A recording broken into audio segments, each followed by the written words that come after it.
Hi everyone and a very good evening. You're watching The Money Show on ET Now, your everyday dose of personal finance news, views and opinions. This is the show dedicated to you, our viewers, where we answer any questions or queries that you may have for us. You can write them into The Money Show at etnow.tv and we'll get them answered with the help of our personal finance experts.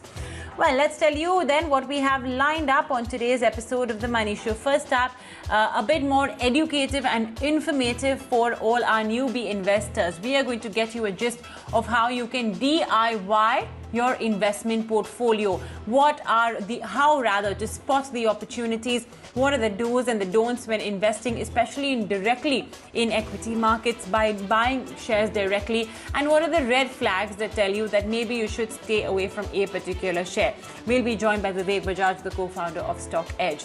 Later on the show, we'll be bringing on board our Meet Your Fund Manager segment, where we'll be talking to Akash Mangani, the fund manager for equity for BOI AXA Mutual Fund. This has been, in fact, one of the best performing ELSS schemes in the last 3 years, double-digit returns in the last 1 year, 3 year and 5 years. So what's the investment mantra? We'll be talking to Akash about that. And in our Spend with TMS segment, we'll be talking about the whole host of new phones that are all set to launch in 2021.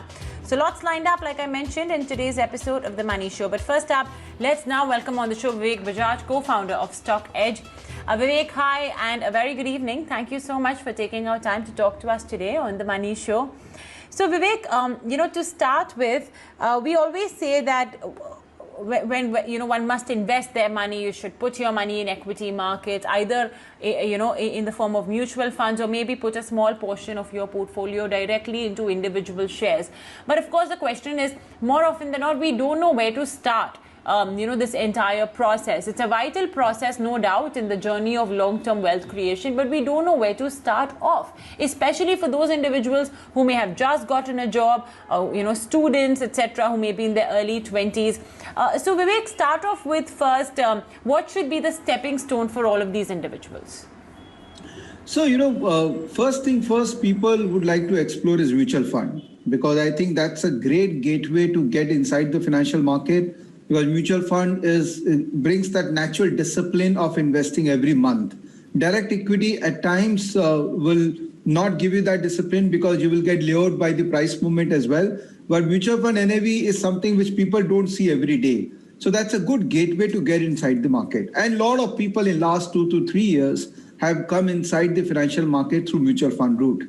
Now, one thing people have to understand that mutual funds also almost 45% of investment is in equity market. So when people say that I don't invest in equity market, I only invest in mutual fund, it's actually a wrong statement to make, because indirectly you are investing in equity market. So the most natural thing for people to do is get inside the portfolio of the mutual fund scheme where you have invested.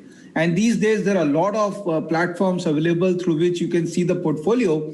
And you will not be surprised to see that most of the stocks, most of the fund managers, they are investing in those top 25 to 50 stocks of India as far as large cap scheme is concerned. So the most natural thing for you is to look at those stocks to start off with. So handful of 50 to 100 stocks of India is a good starting point to know about them, because those are the leader stocks, and to understand their business also is very exciting thing to do. So look at the mutual fund portfolio where you have invested, figure out the top 5 stocks where the fund manager is invested, and start your basic analysis in those 5 stocks. That's the most natural thing for people to do.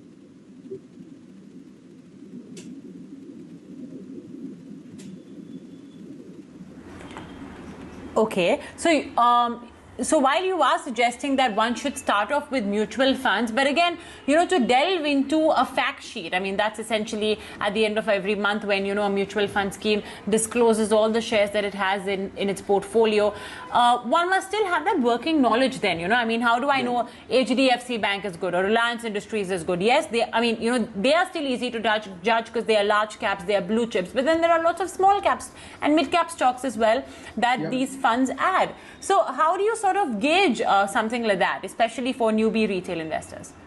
Well, I think that's the last question to be answered, that whether a stock is good or bad to buy or sell. The first thing, if someone is very clear that, yes, I want to get into equity, then my submission would be that start looking at direct equity around your circle of competence. Mr. Warren Buffett gave this concept to us a lot of years ago, and all the serious investors, they believe in this theory that identify 10 stocks for yourself. And that 10 stock may not be today. It could be one stock every month. And this is what I promote very aggressively to newbies in the market.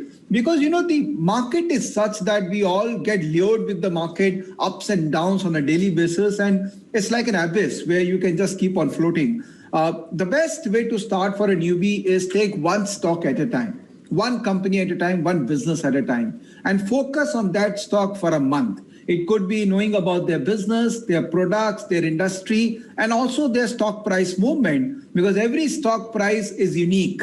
There is a unique DNA of every company because there is a unique promoter involved in that company.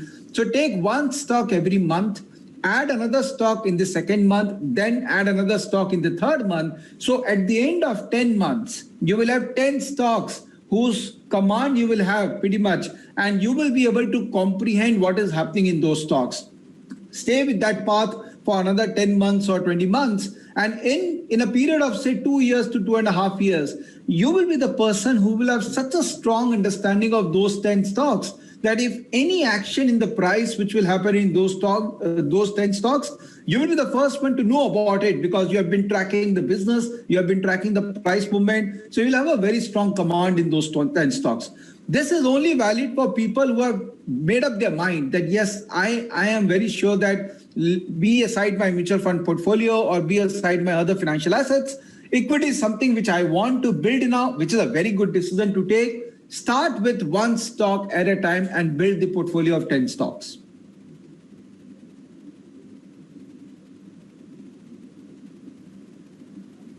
Okay. I think you've given a good, concrete base from where I think all our viewers will have a good platform from which they can start and build on, because more often than not we don't know what it should be the starting point. So I think it's a great way you've sort of put it, Vivek. Now let's talk about what happens after you take those first 10 stocks. The second 10 stocks and the third 10 stocks will of course become easier, but let's talk about that first 10 stocks. Yeah. What is the information, the reading material that you would pick, Vivek, when you want to find out the A to Z of a company, of the industry that it operates in? So the first stock, which is going to be the first love for you, should be the stock which should be very close to you. And the only thing which is very close to you should be the product which you are using. It could be a medical product, it could be an FMCG product, it could be something which is related to your business. So just look around your environment and figure out a company whose product you love, and you would like to buy that company given a chance, or you would like to be owner of that company given a chance. For example, let me just quote a company called Dabur. Now, all of us in some way have Dabur in our life, isn't it? It could be Chyawanprash, it could be anything, or the new products which the company is evolving. Take Dabur at a time. Let's try to figure out the industry where the company is operating. Let's try to go to their website and see. The moment you go to a company's website, you get to know so much about this company, the management, the look and feel of the website itself gives you an indication of whether it's a proactively progressive company or a regressive company. Then download the most important document to know about a company, which is a Bible of a company, is the annual report. Don't get scared with annual report. It could be a 250-page document or 300-page document. But Bible is not thin. Gita is not thin. These are thick documents because you need to get deep inside the life. So similarly, if you want to get deep inside a company, download 1 year annual report. Spend a lot of time in that annual report and understand this whole business which the company is into. The moment you do that, then you try to decode the financials of the company, which is like the second stage and the third stage. First stage is understanding the product and the business and the sector it belongs to. And then you get into financials, which is understanding the profit and loss statement, the balance sheet, and the cash flow statement. Typically, these three will give you an indication of financial health of the company. All these learnings are enough available on internet these days, where there are multiple platforms. Even Indian Markets is a platform where we keep on producing these free content. So learn the whole science behind analyzing a company and then make a judgment on whether this business is good or not. And third stage is you start tracking the price of the company. I will never recommend a newbie to look at the price of the company on a real-time basis. This mobile app has made our life so easy that we can see the prices any point of time, but it's actually not healthy for a new person to look at the prices all the time. So my suggestion is that only end of the day analysis for half an hour in the evening, probably post dinner. That half an hour should go to only know what has happened in the stock throughout the day, whether price has gone up, gone down, and what is the typical trend of the stock. So all these three stages throughout the month, if someone follows, then a close understanding of the business, the prospect of the company, which is indicated by the management in the annual reports, and the price movement of the stock will get registered in your mind, which will subconsciously start giving you some indication about the company.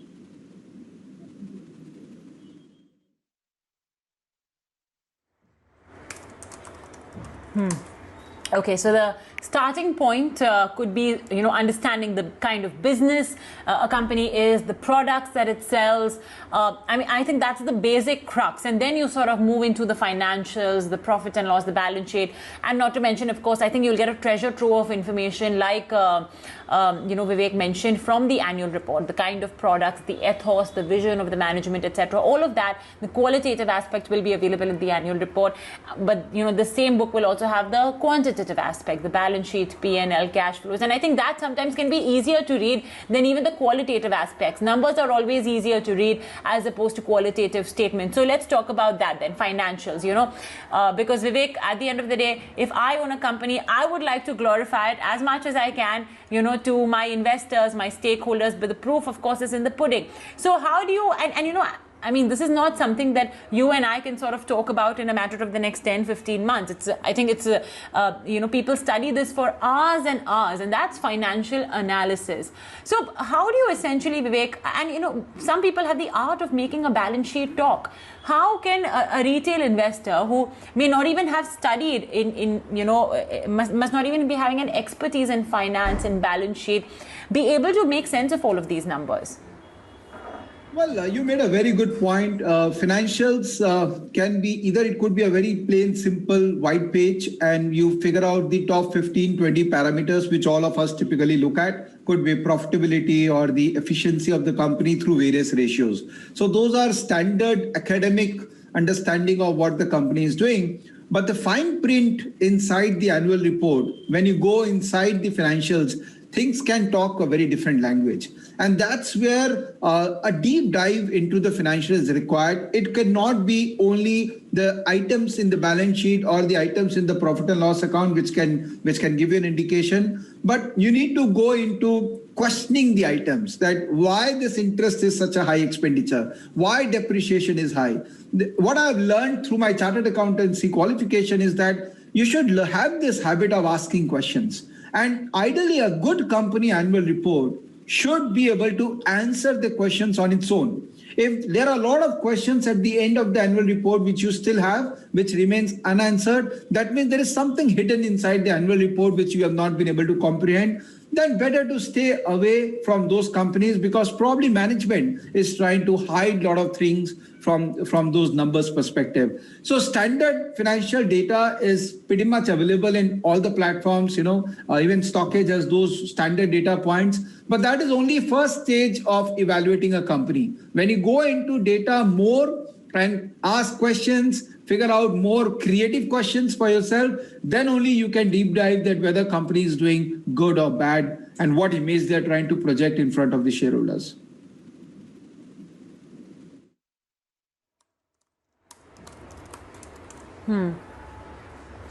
All right. And yeah, like I mentioned, I think that sometimes does tell you the real story of what exactly the company is doing currently, how are its plans shaping up, if they are actually being reflected in the financials. I think that's extremely important. I want to keep it with fundamentals for some time before we move on to the other parameters. We have other factors like dividend. We have factors like valuation. How do essentially these play into an investor's investment decision? Because dividend can be perused in two ways. for somebody who's, wanting a regular flow of income, I can understand that, you have dividend, high dividend would be very useful to them. But at the same time, you're worried that this dividend, in a way, is not something that's taking away from the future growth prospects of the company via capex or however. So, and valuations, of course, is extremely tricky. There are lots of jargons over there involved. So how can a retail investor read into these two parameters? Well, I think you raised a very good point with respect to dividend, because I think dividend is misread most of the time. So there is one school of thought which says that, if the company is giving dividend, it's a great company. Whereas the other school of thought says that, why is company giving dividend? Aren't they visualizing a better growth prospect for the company and they want to invest in the capex? So yeah, both have their own merits and demerits. But one thing we have to understand that the market price, which is currently of any underlying, which could be, say, example, Dabur or any other company, a fundamental analyst will always question that current market price. So if I am making a judgment on a company, I will always say that the current market price is a wrong price. Either the price has to be way higher than this price or way lower than this price. When you talk about making that kind of a fair value calculation of any stock, there are two components to that fair value calculation. One is the intrinsic value, which is like the bare minimum value of the company, which it should have. For example, a book value, which is the asset minus external liability, that could be the bare minimum value of the asset, because that's the book value of the company. But the second component of fair value is the speculative value. So something is getting speculated in the company. And what is it? It's the future earning potential of the company which is getting speculated. Now for an individual retail investor to project what kind of future earning company will give and make an assessment of the fair value is actually quite a difficult task. So you see, there are a handful of people who actually can deep dive into fundamental and try to find out the fair value of any particular company. So the best and the most reliable tool for a retail investor to make a judgment about the potential stock price going up or going down is, I would say, technical analysis, because price incorporates everything. And if there is any fundamental driver which will drive the price movement, a retail investor will be able to gauge that price movement much faster and much better through technical than through fundamental, because fundamental involves a lot of assumptions and presumptions with respect to future, which is quite difficult for a normal layman to kind of evaluate.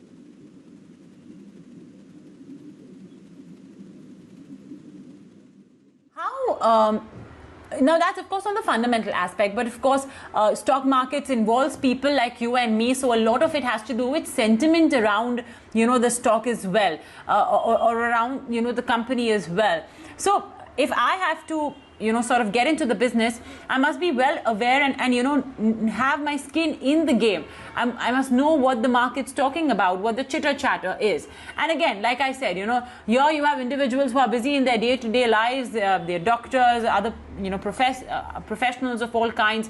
How important, or what sort of importance would you put on the sentiment around a particular stock or company? So sentiment actually drives the price movement. So whenever you see on a chart, on a technical chart or any terminal screen, price move because someone has participated in that movement. Now, why will anyone participate in that movement? Because there is some sentiment which the person has developed for this company. Maybe that sentiment was because of some external sources, like some kind of a cover from someone, or it could be some social media interactions with respect to the company or its product, or some informal news about that company which has come to anyone. So sentiments gets created first, and then that gets converted into price action, which is technicals.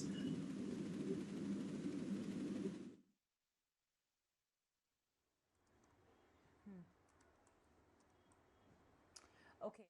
And yes, once I've established that, okay, I like this company, the fundamentals are good, there seems to be positive news flow as well, I think then the next point comes, and that is when to, buy into the share price. Even if you're a long-term investor, it always sometimes gives you that comfort factor that, okay, I've bought in at a lower price. So that's where perhaps technicals come in. However, again, I'd like to ask you the question: for a long-term investor, do these technicals, which are more point to more short-term trends, matter?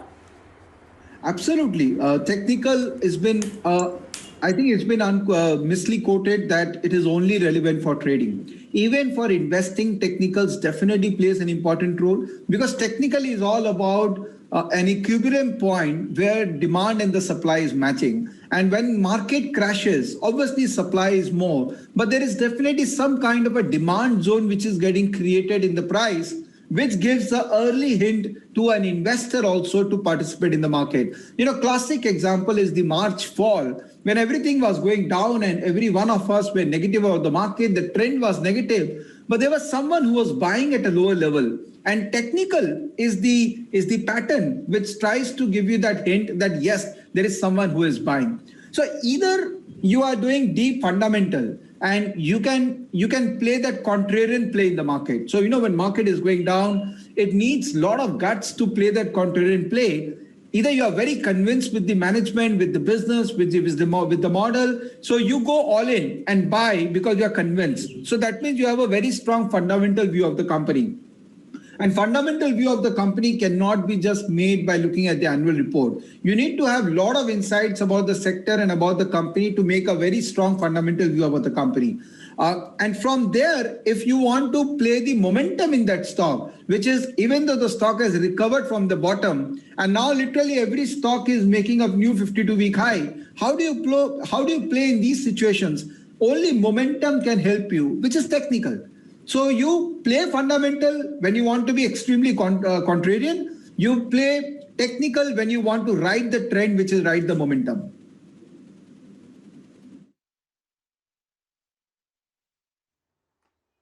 Understood. Well, I think that's more or less all that we could cover. Excuse me. In the time that we had. Of course, there's so much more information available out there on investing in the stock markets. So much literature as well available, thanks to, of course, this wonderful thing called the internet. So while we try to sort of get you out on the right foot, I hope you can use all the plethora of resources available. Vivek Bajaj's website as well has so much available. So you can sort of access all of that, and if you have any questions, do write into us. We'll probably do one more such session with Vivek. But thank you so much, Vivek, for joining us today on the Money Show to just get all of our viewers started off on the journey of investment. Okay, well, moving on, digital lending apps. Remember that we at ET Now had told you about how digital lending apps have been a problematic factor for a lot of individuals who have used them, especially during the lockdown. The key feature of a digital lending app is that it gives you instant loans, doesn't ask you much, and it's a good way essentially for you to tide over any cash crunch. However, when it comes to recovery, these digital lending apps can create quite a bit of havoc. When you download an app, you essentially give it permissions to access your media, your contacts as well. Many of these digital lending apps are said to have contacted the relatives, the network of the individual who has borrowed money, sent text messages, threatening messages that have scared the individual. The RBI has said that they have received complaints against 1,509 digital lending applications against unregistered or unregulated digital lending apps.